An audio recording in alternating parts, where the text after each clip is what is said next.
তো আপনাদের যাদের ইউটিউবে অনেক ভিউ আসতেছে, অনেক লাইক আসে, অনেক ওয়াচ টাইম আসে, কিন্তু আপনাদের যে ভিউ অনুযায়ী যে রেভিনিউ আসার কথা সেটা আসে না। তো সব থেকে বড় ইম্পর্টেন্ট হলো যে ইউটিউবে মনিটাইজ পাওয়ার পরে যে আপনার চ্যানেলে যদি ভিউ না আসে তাহলে কোনো রেভিনিউ আসবে না, কিন্তু আপনার চ্যানেলে ভিউ আসে কিন্তু সেই পরিমাণ রেভিনিউ আসে। সমস্যাটা কেন হয় বা কাদের চ্যানেলে এই সমস্যাটা সব থেকে বেশি দেখা দেয়? তো আজকের ভিডিওতে এই বিষয়টাই আলোচনা করবো যে আসলে এই সমস্যাটা কাদের সব থেকে বেশি হবে।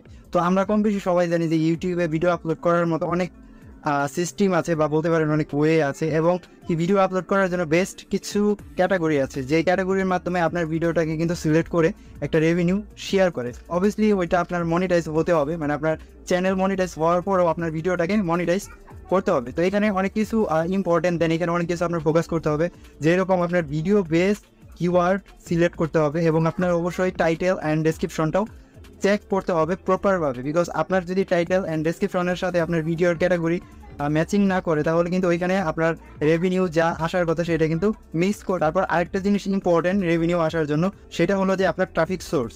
সো আপনার ভিডিওতে হাজার হাজার মিলিয়ন মিলিয়ন ভিউ আসে, দেন এইটা ইম্পর্টেন্ট না। আপনার ইম্পর্টেন্ট হলো যে আপনার হাজার হাজার বা মিলিয়ন যে ভিউয়ার্সগুলো আসতেছে সেইগুলো কোন কান্ট্রি থেকে আসে বা এটার ট্রাফিক সোর্সটা কি। সো অবভিয়াসলি আপনারা কম বেশি সবাই জানেন যে সারা ওয়ার্ল্ডের মধ্যে ইউনাইটেড স্টেটসের যে ট্রাফিক সোর্সগুলো আছে সেইখান থেকে যদি আপনার ট্রাফিকগুলো আসে, মানে আপনার ভিউয়ার্সগুলো যদি সেইখান থেকে তুলনামূলক অনেক বেশি হয় তাহলে কিন্তু এইখানে আপনার ভিডিওর যে রেভিনিউ হওয়ার কথা সেইটা কিন্তু আপনার বেশিই হবে।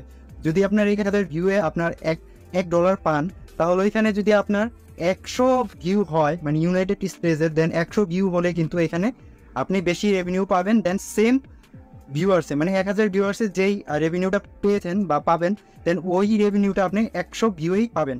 তো এখানে সবথেকে ইম্পর্টেন্ট যে জিনিসটা আপনার মনিটাইজ হওয়ার পরে সেটা হলো আপনার ট্রাফিক সোর্স, এবং আপনার ভিডিওর ক্যাটাগরি অনুযায়ী আপনার ভিডিওর যে ট্যাগ, ডেসক্রিপশন বা টাইটেল, দেন এইগুলো মানে যেগুলোকে আমরা মেটা ডাটা বলে থাকি।